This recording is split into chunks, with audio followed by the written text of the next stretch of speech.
Guys ചായ vlog number 3. അപ്പോൾ ഇന്ന് വീണ്ടും മിന്നു ടീ സ്റ്റോളാണ് തപ്പി പോവാണ്. 3-ാം പ്രാവശ്യം. നമ്മൾ ആദ്യത്തെ 2 ദിവസം പോയപ്പോൾ മിന്നു ടീ സ്റ്റോൾ തുറന്നിട്ടില്ലായിരുന്നു.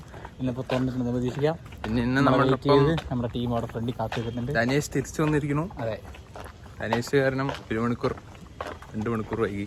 ഓക്കെ, അപ്പോൾ ലെറ്റ്സ് ഗോ. നമ്മളിങ്ങനെ മിന്നു ടീ സ്റ്റോളിലേക്ക് നടന്നുകൊണ്ടിരിക്കുകയാണ്. നമ്മൾ 1, 2, 3, 4, 5, 6 പേരുണ്ട്. ഫ്രണ്ടിലൊരുത്തനുണ്ട്. നമ്മുടെ നാട്ടിലെ സിസ്റ്റത്തിനെതിരെ പ്രതിഷേധിക്കുന്ന ഒരു വാൽക്കണ്ണാടി ആയിരിക്കണം നമ്മുടെ ചാനൽ. റോഡ് മുഴുവൻ കുത്തിപ്പൊളിച്ചിട്ടിരിക്കുകയാണ് വാട്ടർ ഡിപ്പാർട്ട്മെന്റ്. തന്നെ പരിപാടി. കുത്തിപ്പൊളിക്കുന്നു, അവന്മാർ പൈപ്പ് ഇടുന്നു, പിന്നെയും കുത്തിപ്പൊളിക്കുന്നു, അവന്മാർ പൈപ്പ് ഇടുന്നു.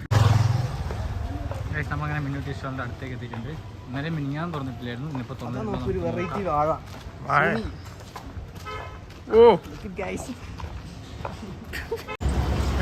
ടീ സ്റ്റോൾ ഒന്നും തുറന്നിട്ടില്ല.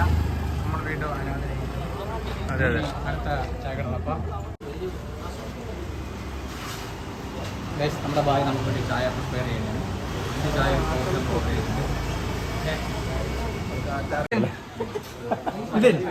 നമ്മുടെ ചായക്കടയെ പറ്റി 2 പേർക്ക്. ചായക്കടയെ ഒരു അക്ഷരത്തെ കടയാ. ഇഷ്ടംപോലെ കടികളുണ്ട്, നല്ല ടേസ്റ്റിൻ്റെ. ഏതൊക്കെ 10 രൂപ.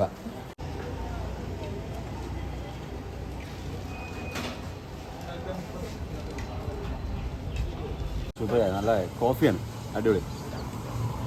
ഇവിടെ നല്ല ഒരിളം ചൂടുള്ളൂ, വലിയ ചൂടൊന്നുമില്ല, നമുക്ക് കഴിക്കാൻ പാകം. മസാല കൊണ്ടതിനെ പറ്റി നന്നായിരുന്നു. എനിക്കെന്താ പറയാനുള്ളത്?